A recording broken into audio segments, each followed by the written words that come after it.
Hello, and welcome to my documentary. In this documentary, we will be going through the history of firearms.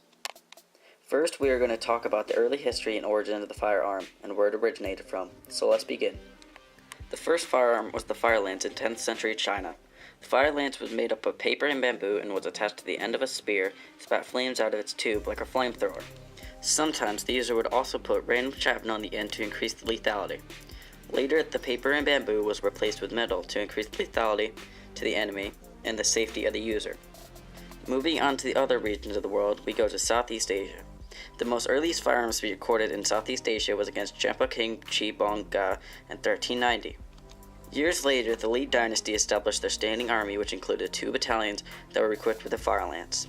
Those same battalions were later renamed Than Loi, Divine Thunder, and Than Dien, Divine Lightning, for the proudness of their firearms.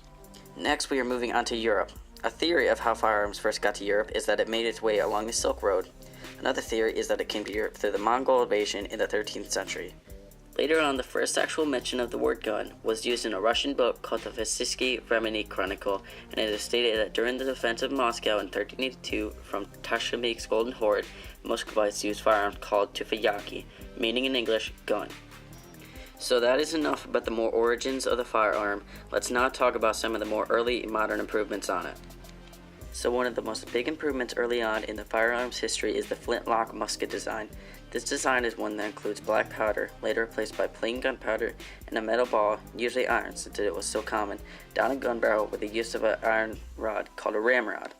You would then pull back the hammer of the gun and then you are set to fire. The way the firing would go is the hammer would strike what is called a breech.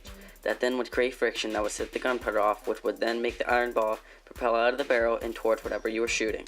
The design of this weapon was a deadly improvement onto the firearm because it was more sophisticated than a standard Firelance.